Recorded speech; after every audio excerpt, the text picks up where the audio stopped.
Hi everyone, I'm so excited to be going through our Learn from Your Experience series again. It's been a while, and August being the month of celebrating women, we thought let's bring this back, right? Let's chat all things personal branding and careers and everything else. So I'm just waiting for our guest for today, and then we will get cracking. In the meantime, I hope everyone has been well. You've been looking after your mental health. We have been living in a pandemic, and I know it's had serious impacts on some people, but actually not everybody. There's our guest, Sibo. Just give me a second.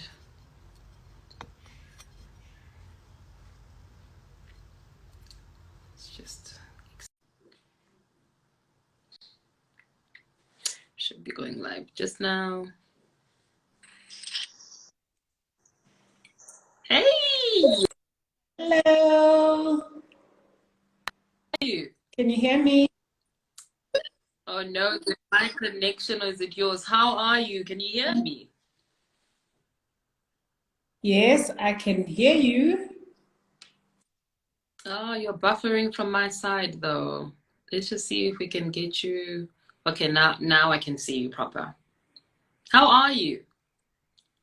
I'm very well, thanks. How are you? I'm good, thank you. See, I'm even like wearing the red lipstick, in line with the book. The colors of the book. You are aligned to what we're going to be talking about, I see. Right? Right? I had to Yeah. come in theme. So, Sibo, gosh, I mean, I know you, and I know you. Funny enough, we were studying, doing our masters, a very hectic time in our lives.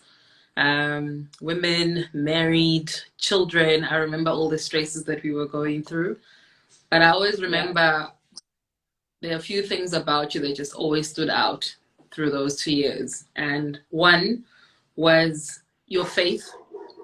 Your faith. I have never forgotten that. Like, you are just a woman of God. Like, everything around you was, no matter what was going on around us, right? The pressures, the decision whether to drop out or not, your faith was always, everything, you trust God. So that was always one thing that has stuck when I think about you. Your prim and properness. So what you look like now is what this girl looked like. Okay.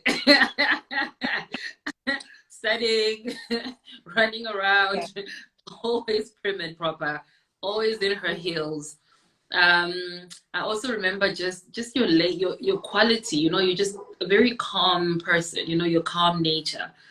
And I say that knowing that you're an executive. I met you when you're an executive, so you're already at the top of the ladder. You know what I mean, at the business school and stuff. So those are the three things that I always remember about you. And I thought, you know what, there is no one better to have discussions, the discussions we're going to be having today, than with somebody like you know what I mean, who's literally just got the experience. And I think you're balanced like that. You know what I mean? Like, you've gone through all of it. So enough talking about me. Everybody else who's joining us, the rules are obviously we're chatting to Sibo. It's your discussion. We have some pre-questions that we are going to go through, but please feel free to comment and we'll pick up whatever you've got, and Sibo will obviously try to answer it for us. So starting from the beginning, let's start from the beginning, because I think I can't talk about you as an executive, because then other people will be scared, right? Then we won't have the proper conversations. Let's start from, how did you get here? Where did it all start? Where did you begin? And how did you get to where you are now? Lovely. Firstly, thank you for that glowing introduction of me. I was feeling very humbled as you unpacked everything there. And greetings to our viewers, the people that have joined us, the online community that has joined us. I'll take a step back, Judith. When you talk about our days at Wits, how prim and proper and everything that came with that, and the challenges and the, juggling all the balls that I had to at that time. It was one of the most stressful things that I can ever think of in my life. And it's so interesting how we both pushed, how our syndicate pushed, and how our class pushed. And one incident, as you mentioned, the hills, the one incident I'll never forget is coming into class after a very hectic meeting. I think I got into class when everybody was pretty much settled, coming in late, obviously, in my heels, and I tripped with my bag on my and I tripped literally on my knees. And when you talk about calmness and being able to have that poise and carry on with a prim and proper look like nothing happened, those are the incidents that really inspired my book. You know, literally, when we are on a journey as women, there are incidents where we will trip and fall, and it's okay. You must embrace those seasons in your life. It's part of the journey. So it's one incident that stands out for me all the time, and I always laugh about. And my love for high heels, you know, it would never go away despite, you know, such incidents. But back to your question, I thought maybe let's start on a lighter note. A lighter note. But yeah. you recall, right? Oh, you know what? That's why I'm just laughing. I'm like, I'm trying not to laugh, but to your point, this is life, right? And as you said, Exactly. you get up, and you pick yourself You pick yourself up, and and walk like nothing happened. And I've got a line in my book about that, to say when we fall, that's the nature of us as women. There will be instances where we trip and we fall in those hills as we keep Yeah, climbing.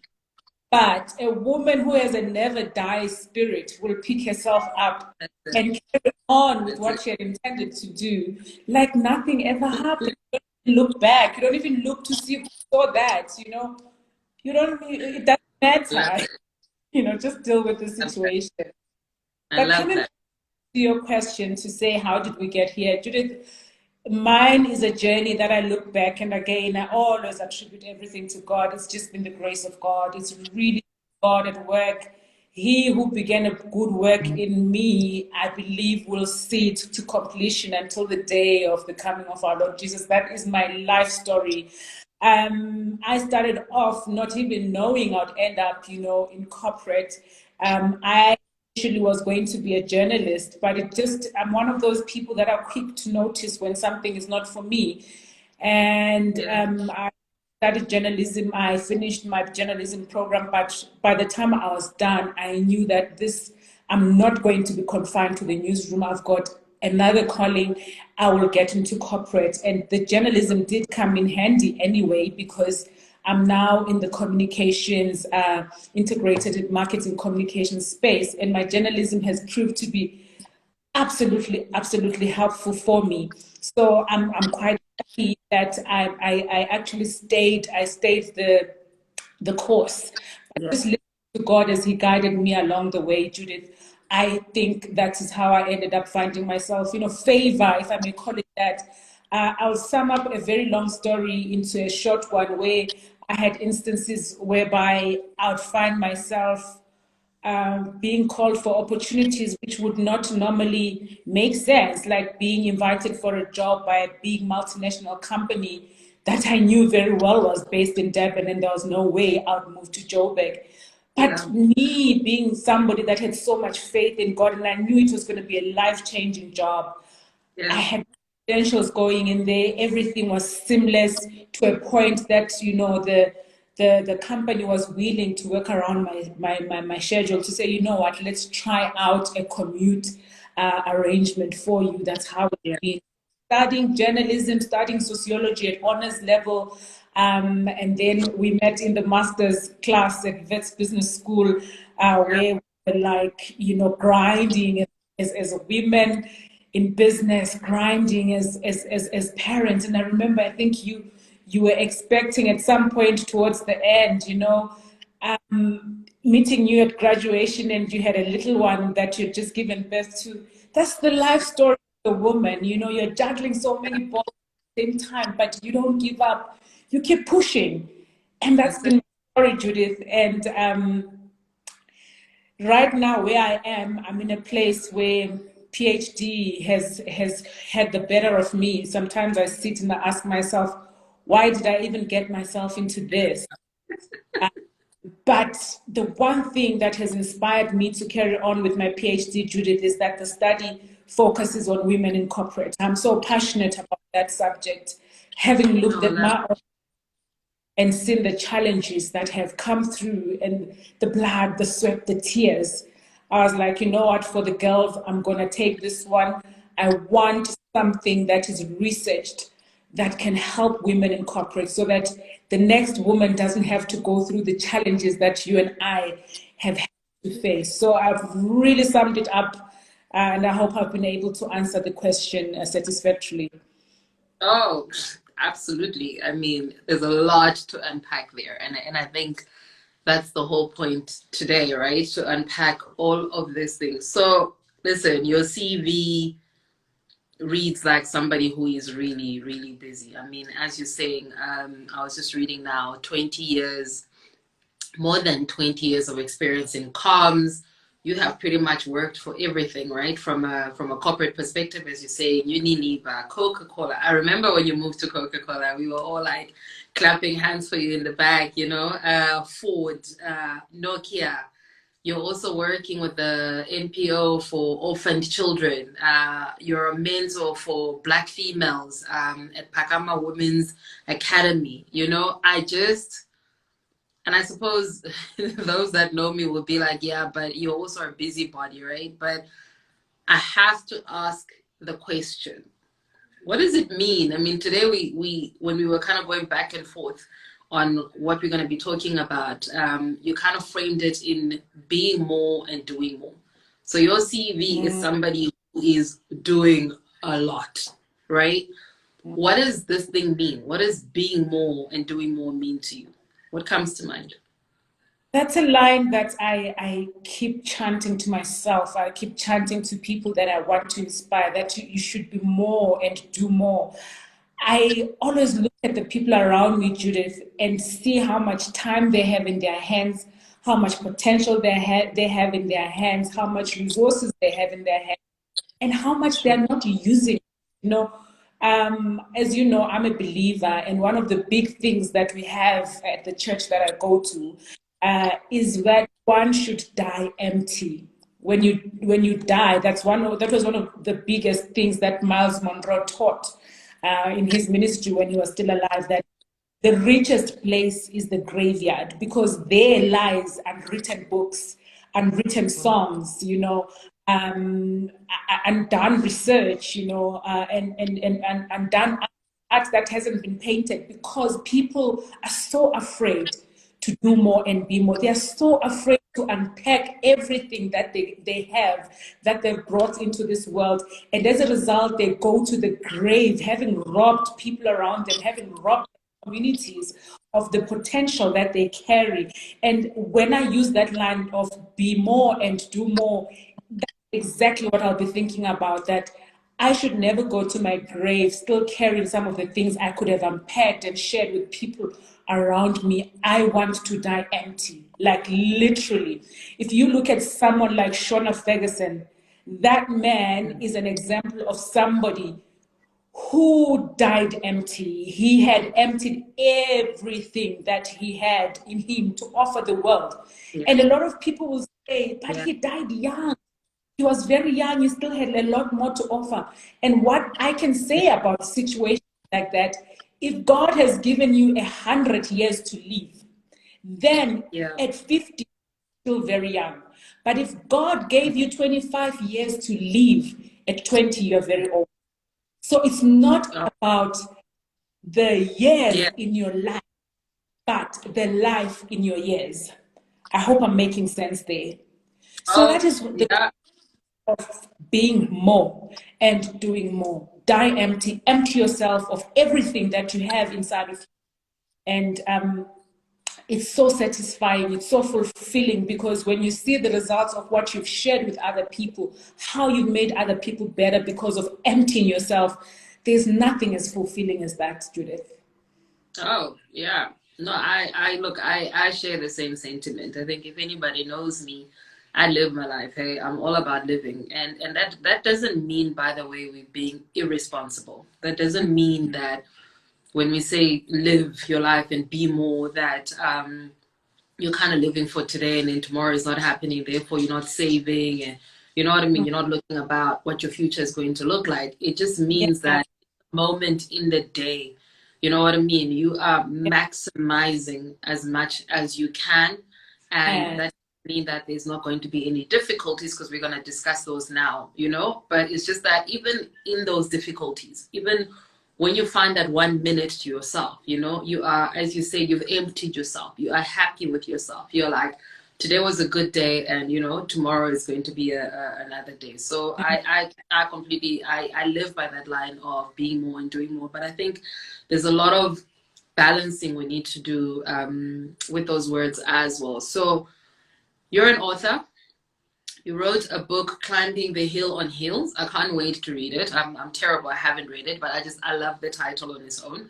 And I watched your book launch, and I was just like, wow, there's a lot of topics that we can unpack from this book. It just seems absolutely interesting. What are the hills that you have faced on your journey to being more and doing more? Sure. I'll just give you two examples, because if I had to sit here and share with you, like, would spend the whole evening. But two things, Judith. I think as Black women, and I love the fact that we're having this discussion on Women's Month in August, and it's a strong reminder for us as Black women, you know, to think of some of the challenges that we go through. So one of the biggest challenges that I faced trying in my journey to be more and do more was, you know, the imposter syndrome is real, hey? Even some of the best people that you think, when you look at them from the outside, you're like, no, this one, she's got it all together. I tell you, part of the hills that we climb as women in corporate is being able to affirm yourself and say, I deserve to be here. I've earned my table, and no one is going to question that. Yeah. So I so happened to be in a situation where I pretty much was the only Black person, not even woman person, in a board of there were about 10, 12 of us. I tell you, the pressures that come with such a responsibility can be massive. Yeah. Because the bigger part of the organization, people in junior roles or the rest of the organization, are looking for that person who looks like them, who they can say, oh yes, this is possible. I see somebody who looks like me doing it. I tell you, the pressure that comes with that, Judith, is insurmountable. Sure. It's really like you've got the world on your shoulders, and you feel watched in a microscopic perspective, you know, because everyone is looking for this person, looking at this person, all to prove that you really earned your seat at the table. And I knew I had earned it.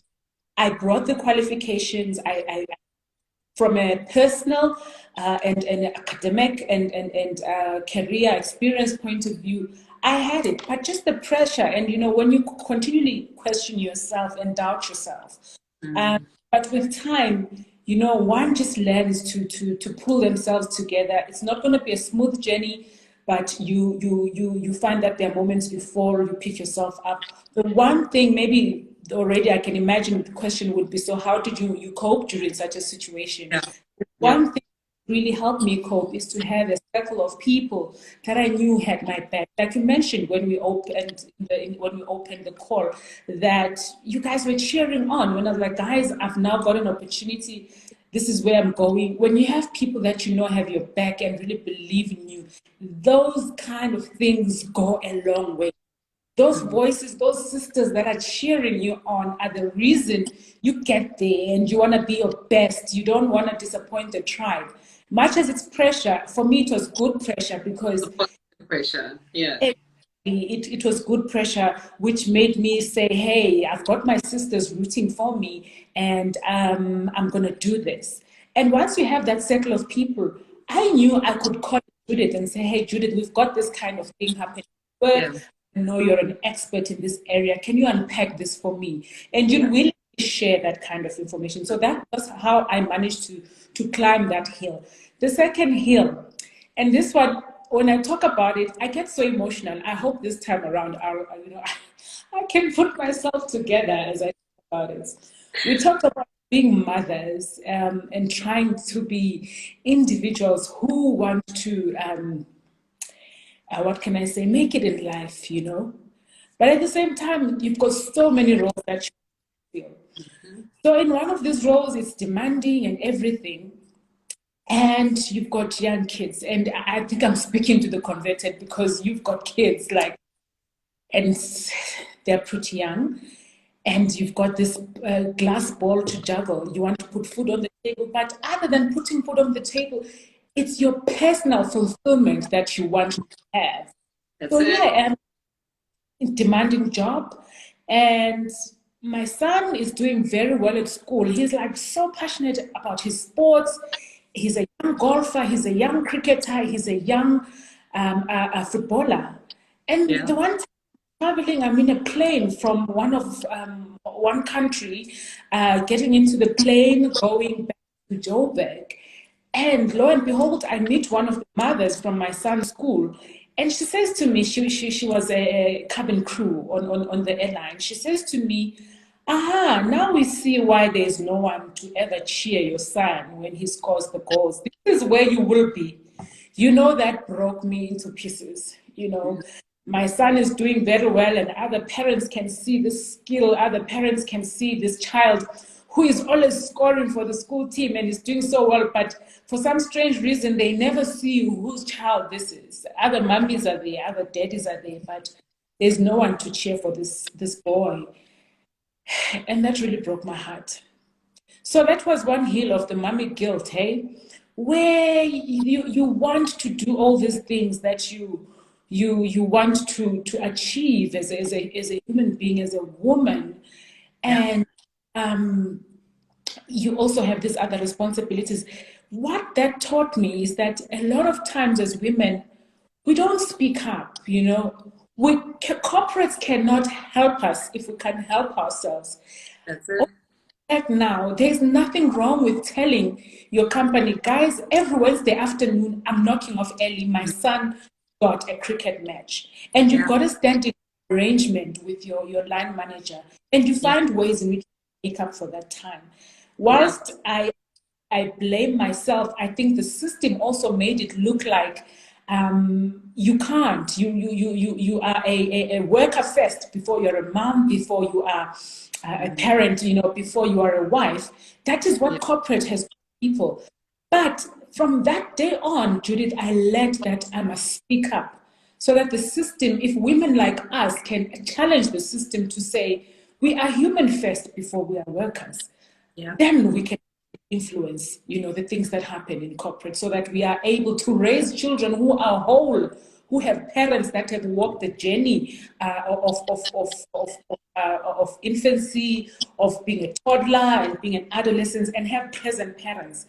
Corporates should not steal parents from children. That is why we have messed up children at the end of the day. Parents have all the money that they make from corporate, living in the biggest estates of Johannesburg, but they have absent parents because corporates have swallowed their parents up. No, absolutely. Look, I think I'm in a better position because I've had the most amazing line managers. I've also had some terrible line managers, but generally the workspaces I've had have managed to accommodate that crazy schedule that Joe and I are talking about. I've been there. I've been on planes with children. It's so funny. I was telling my sister recently what you're saying now is I was known as that girl who would work.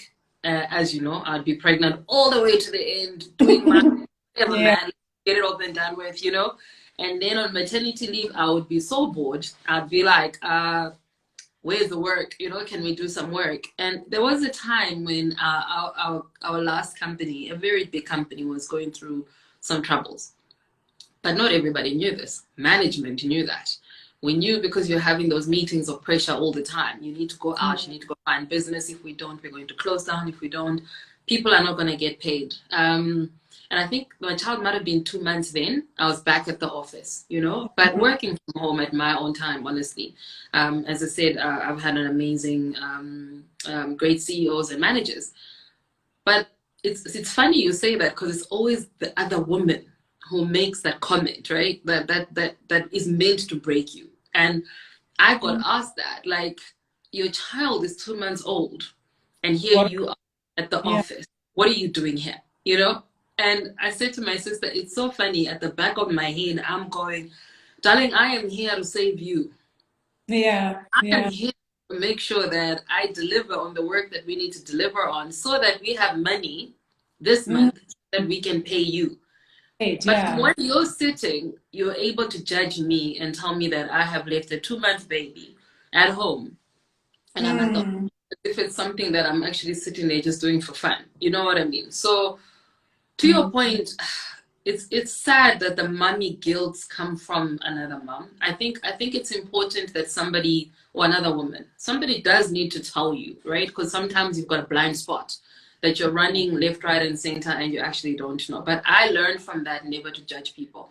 Interestingly enough, Sibo, I am 100% whole, in a sense that, and I always tell people this, I have 5 children. The last one is a No, baby. I don't even know how to do it. She is 8 months old, okay? But if I need to do work, here I am. You know what I mean? We're having a YzeUp session. That's because, Mhm. one, I have an amazing support system. From Absolutely. sisters to mothers to my husband to siblings, all of them. Everybody rounds up together to know, because you just said something. If I am not whole, I cannot be whole to these kids. So I would Absolutely. never sacrifice my passion, my work, because then what I'm giving them is also empty. It's not really who mommy wants to be at that moment in time. What I did learn from parents that used to travel a lot, that were never at home, and I asked this Mhm. question before, it was, how did you do it? Because as you said, you were not present. And they said every time we were home, whether it was 5 hours, whether it was 30 minutes, whether it was, I don't know, whatever time you had, we were present. We Yeah. were present. So that period, it was shut it all down, because I am here, knowing that 2 weeks Yeah. from now, I'm back on a plane and I'm going to be moving. And I learned from that. So I create moments with my children. And in those moments, I am 100% there. But there will be a time when, of course, you're going to drop the ball. Of course, you're not going to be there all the time. And I also live happily knowing that I'm doing it for you, for your Mhm. future. Yeah. So that one day you do have everything that you're actually going to be needing. So I think lessons from that for me is the mommy guilt obviously exists. We're all only human. We are all chasing our passions. And it's disappointing that other women are the ones that kind of make those comments. I think there's a better way of having that discussion. You know what I mean? Versus a jab of how terrible you are as a mom because you're never there. I think Hey, after all, it's a long well, hill to climb. it is. We're all trying our best, and there's no template for it. What That's works for exactly me it. will work for you, Judith, but we can Great. exchange knowledge and share, and you pick and choose what you think you can make use of in your life from my own template. Yeah, yeah. There's something else that you shared in your book launch that I found interesting. That job that you're talking about, the one that would have let you commute, that took a lot out of you. You spoke Mm. about burnout, and I think I Mm. loved your authenticity on that, because I think it's another thing that we don't speak about as women. One, it's another thing that's kind of hidden. You find out from somebody that, hey, they had, things were tight 2 months ago, 5 months ago. It's never spoken about, because you see that person always back and running up again. But there you were talking about burnout. Can you tell us a little bit more about that? What happened? And So, I mean, a commute job would have its own pressures, and it yeah, looked very nice and, for lack of a better word, glamorous, if I may say, that, one is commuting. You live in Joburg, you're working in another city, yeah, but it takes a very special kind of person to cope with that. Even men themselves, with the less responsibility that they have than we do, they struggle with commuting. yeah, And that took a lot out of me, energy wise, mental presence. in my family and in my job was literally non-existent anymore. It was literally a lose-lose situation because one was stretching themselves too thin. You are not fully present at home. You're not cutting it the way you should in the workplace because you're juggling too many balls and you're trying to make things work. So, I mean, if you had to ask me if I would do that again, I'd probably say yes. But Yeah. it really, yeah, I would. Like when I look back, it was reason for me to do that. And I went in there, and you know what? What I'm proud of is that all I can say is I came out having done my best. Yeah. So with the burnout, it meant I was just carrying a lot on my shoulders. I had so much weight on my shoulders, trying to my personal life with my work life, and this was a unique situation in that I was commuting. Obviously, the body would tell you, "Listen, I'm tired. I'm getting tired. Sitting up late, like, traveling takes time. Much as you can try to say, I'll work on the plane, it's not the same. And the time you lose while you're traveling, you actually spend more time preparing for the plane ride than the plane ride itself. So, Wow. Yeah. yeah, so that was a lot of time spent preparing to travel, getting off the plane, and so forth.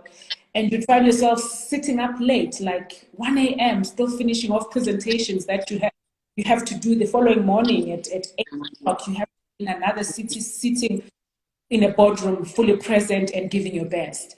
Yeah. So that phone was never going to work. One is human at the end of the day, and the body could take in so much. And first time the doctor told me there's absolutely nothing wrong with you. You are suffering from burnout. That is what you have. And I was put on sick leave for 10 days. Then when I came back after that, I thought, okay, I'll try a different strategy. And that didn't work still because 6 months later, I had another round of burnout. That's when I said to myself, you know what?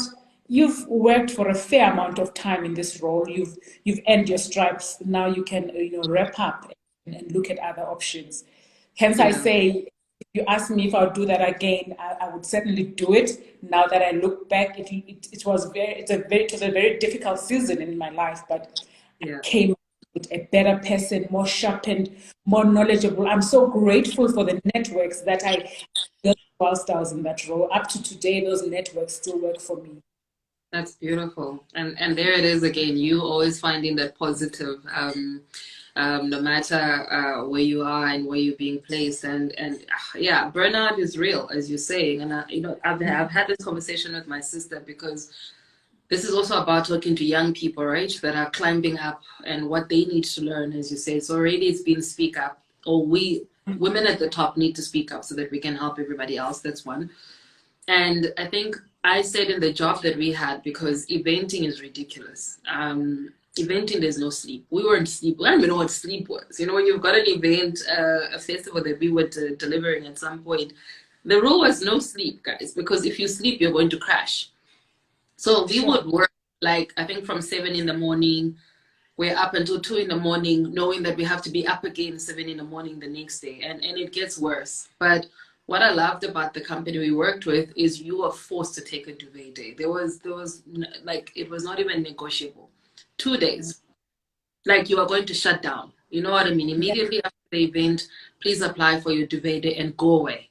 Go away for two Yeah. days and shut it down. I remember I have periods of going crazy, thinking that I'm still in the. So, when you're in the rush that you're doing that, as you say, you're getting on a plane, you're getting off, and you're moving and you're moving and you're moving, your body thinks, oh, we have to do this every single day.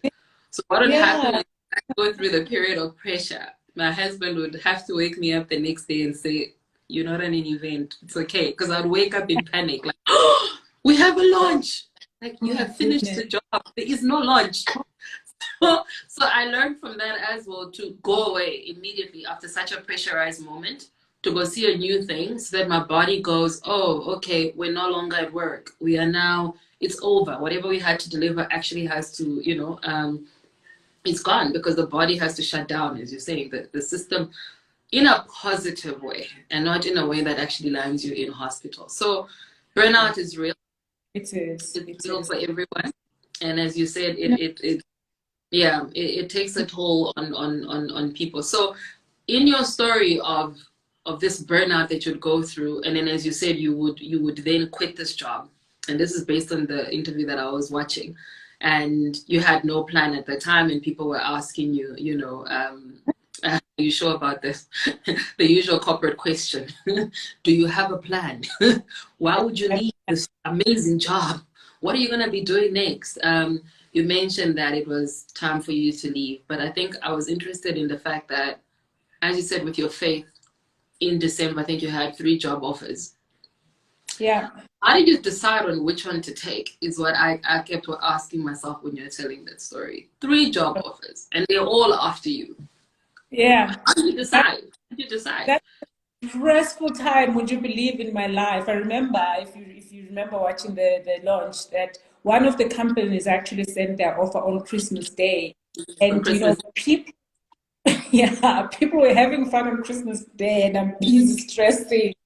And the company are big international Yeah. corporates, and Yeah. the other one is an international company. But, of the 3, one of them was so easy for me to eliminate, big as it was. It was involved in the, I laugh now that I think about it. They were involved in manufacturing cigarettes. And, being a Christian myself, and being in the role that I would have to be, I have to speak for, as I'd have to be a spokesperson for the Okay. organization. And like, no, out of principle, this doesn't make sense. And despite they were offering me, and I remember it was a headhunt, and I told the lady when she called me, I was like, listen, because you guys are in the business of manufacturing cigarettes, I think I'm going to struggle with working for you as a matter of principle. And then she said to me, I'd come for the interview. It doesn't matter, for networking and just for us to meet you, to know more about you. And I think it was just a way of getting me in front of the table, And by the time I was done, it all ended up in a job offer. And I had said to her, look, that is what I fear the most. Now this is happening. I now have to tell you, I'm not taking up this job out of principle. I cannot be a communications and spokesperson for you guys, defending the use of tobacco. That goes against my faith. I was so blunt like that. And it ended that way. They realized I was not going to take the job. So that one was out of the way very easily. Then the other 2, right. Yeah. So in the end, I opted for one company, and it took me 90 days to make a decision to say, big and glamorous and you name it, as this company is, I'm walking out of. Wow. And people were like, how do you walk away from a company X? And I said, it's not offering me what I'm looking for. I'm not enjoying the role. It's not what I thought it was. And for that reason, I remember telling my line manager, a very lovely woman, one of the best female managers I've ever come across. I said to her, I don't want to waste your time, and I don't want to waste my time. So really, this has been a great opportunity, but I think I will walk, of which I then called the other company. Remember, there's 3 companies here, and I said to them, is the job still there? And the guy was like, yeah, we're still waiting for you. And that is how it all happened. Oh wow. Oh wow. No, but I mean, you say it like that now, but as you said, there's still a mental process that's going on through your head, right? It's values. And I mean, that is your value that's important to you. It might not be somebody else's important value. The point in there is, please have values. You know what I mean? That will help you in a difficult decision like that, when you've got 3 and you have to decide on which one you actually have to go for. Which one are you comfortable with? Which space do you actually want to work in? And I get that as also as a privilege, because we are living in a country where unemployment is really, really high. So we're talking to those that are privileged enough to actually have those opportunities.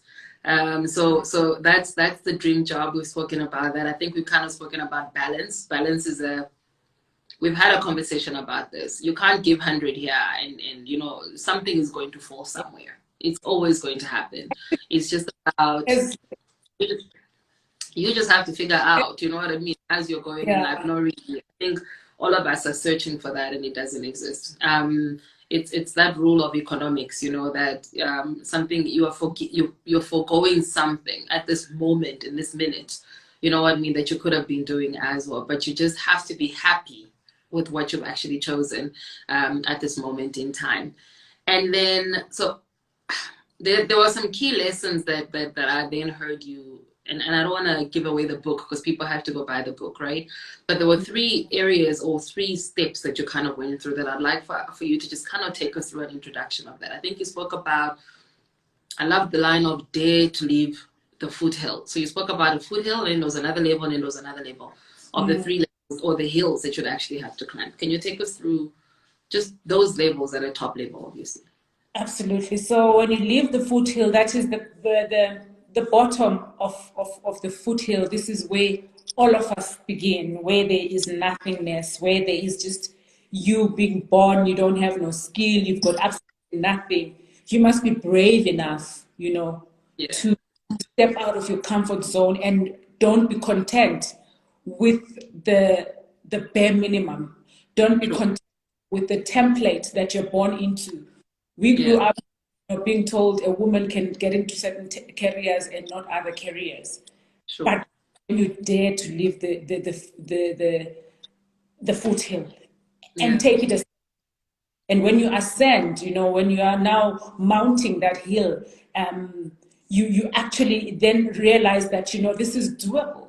This can be done, and that is when you are in the middle of it, when you've dared to dream, dared to get into a space, be it you want to be in STEM or you want to be in marketing, anything, but you've dared to leave the bare minimum and get into that space where you want to be. And when you're at the middle of that hill, you that's the place where you actually look down and see those people that are still at the foothill and find a way to bring them up so that they dare to leave the foothill. You don't get there and start enjoying you know, the place that you're at on your own. That is when we start talking about paying it forward. You know, when you finally left the foothill, remember those who still are in the foothill.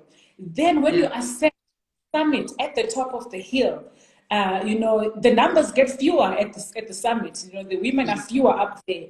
That is when you actually have a better view, you know, a bird's eye view of the world.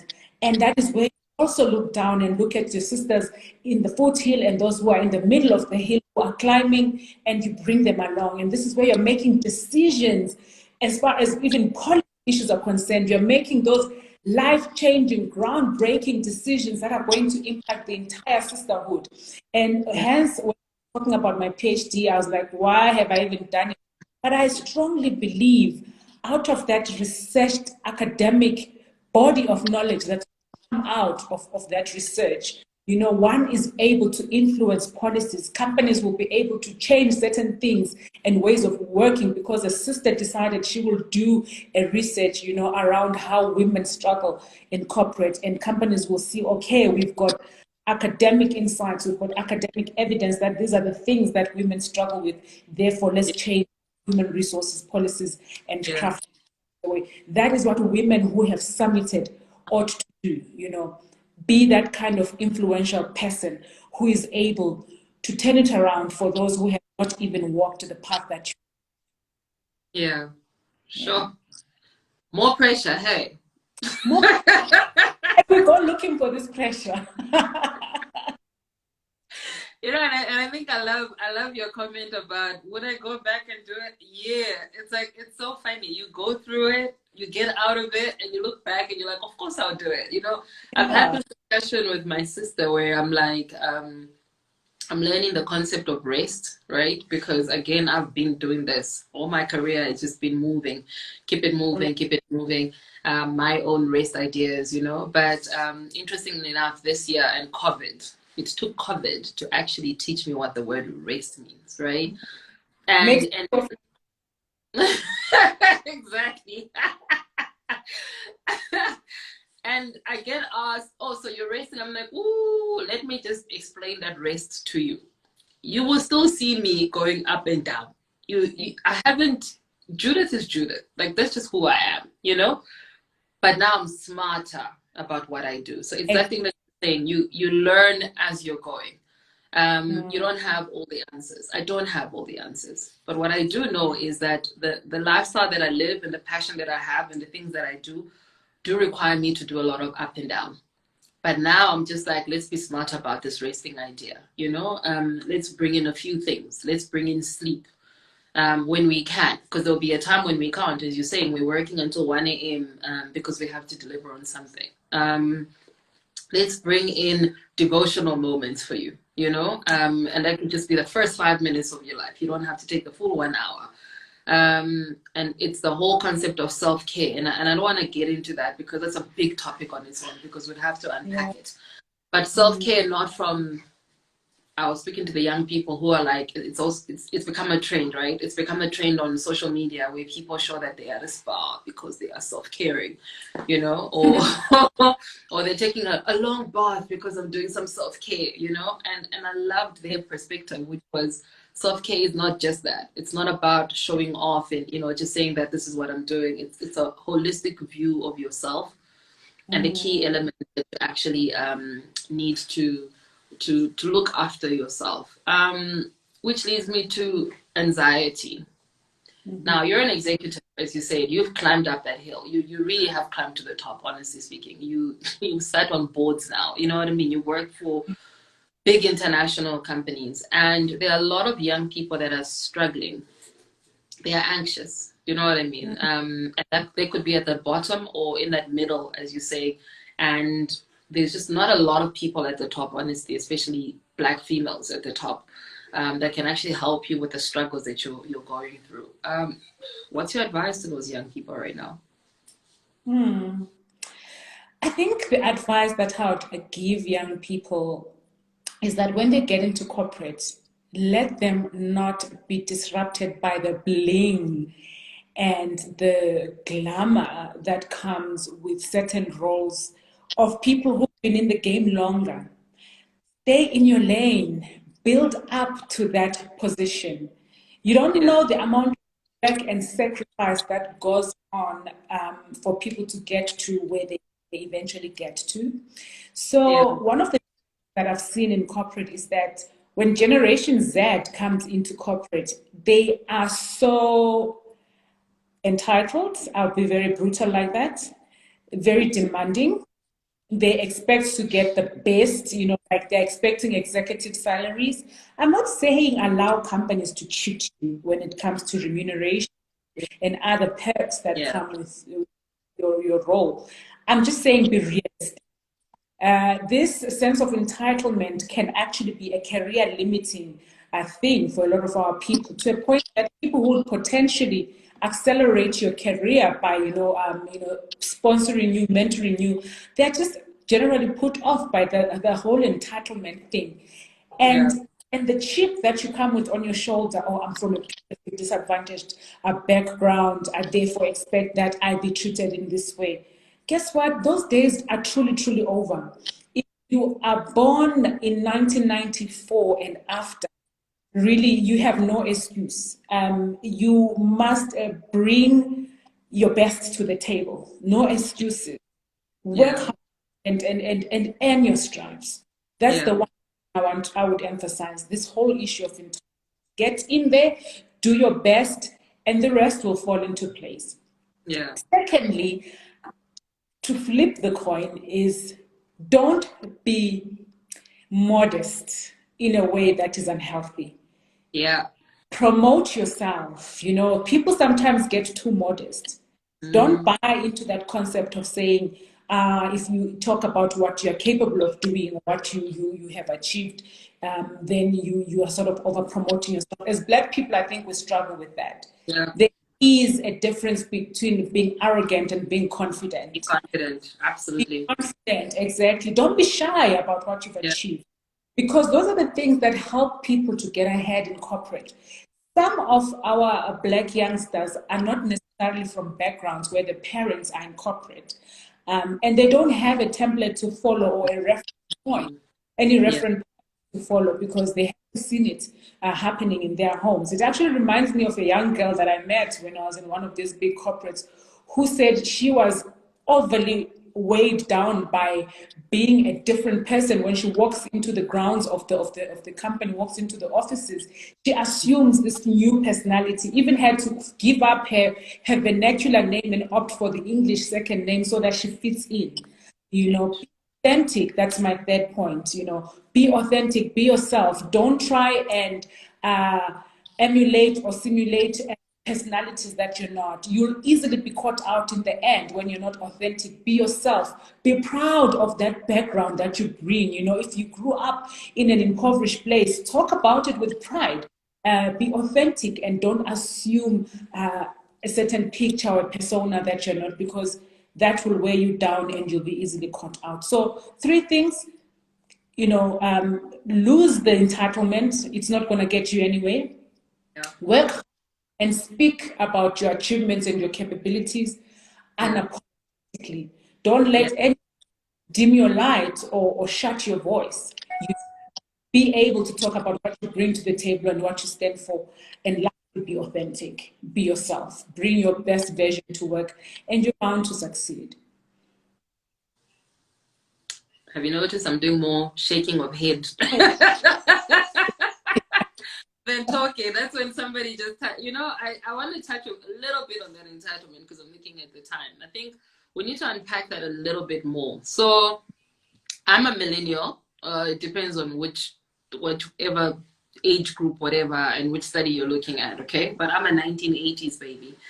And I came into the workplace. Well, yeah, let's start with I didn't get the jobs that I wanted because in my crazy head, hello, I've graduated now. You know what I mean? I've got my VITS degree. Therefore, I'm expected to be working for these big corporates, including the one that you mentioned, you know? So when you don't get the job, there's a bit of, what do you mean?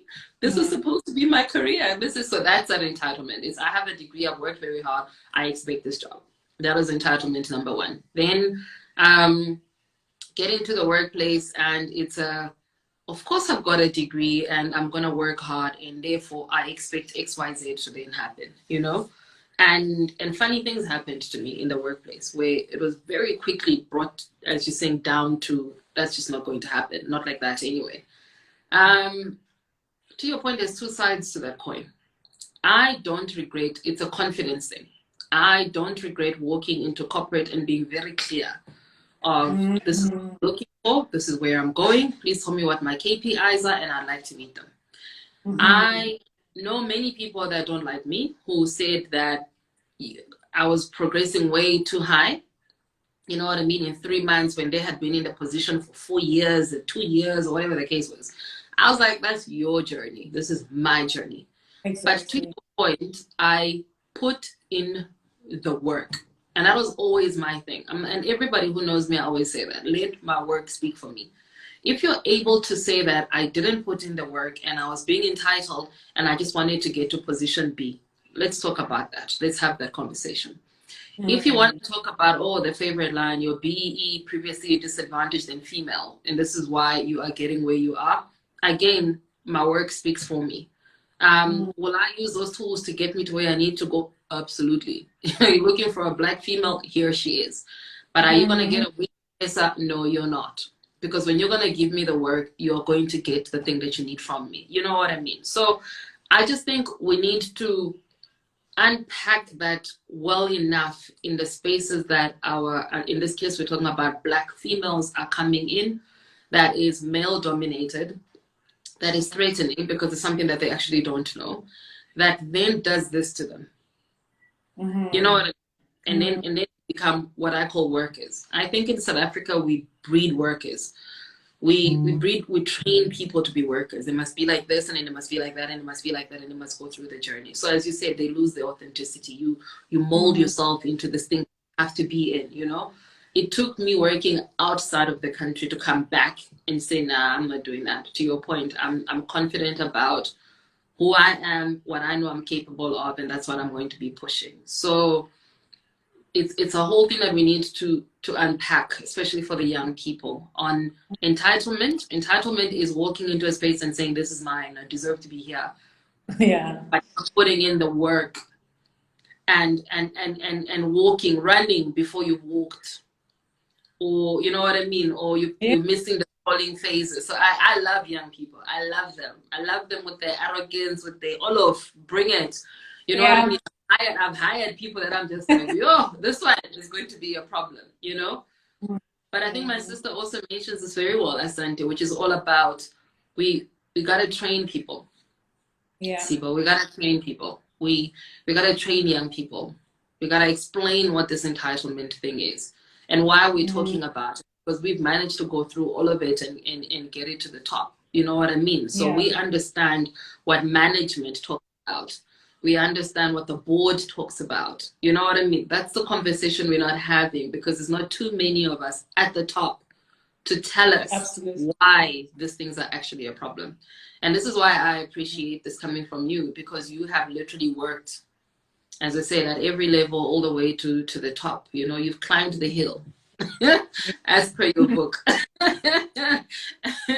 Therefore, we need to be absolutely listening to you. Listen, I mean, I think it's been more of a listening session today and just taking it in.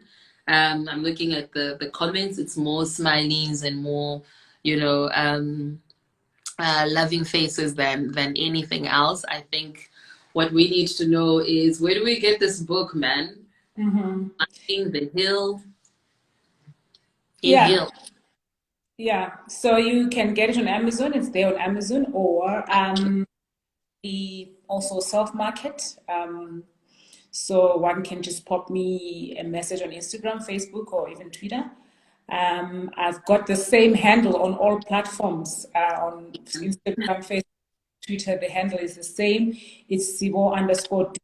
That's where you know, you can contact me, and I can actually arrange to get you the hard copy if you are not a fan of the soft copy. That Sure.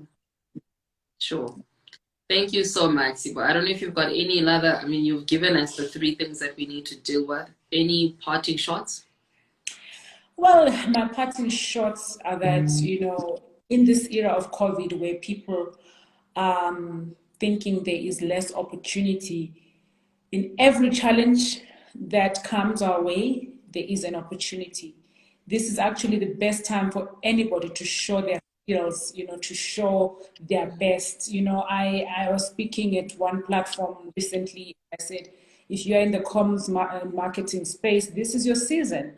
Companies are looking for innovative ways to go their audiences digitally. So there is never a situation that brings a challenge that doesn't bring an opportunity. You just have to look for it, and you can find yourself a place, a space. There is enough for all of us. All of us find something to do, even in this season.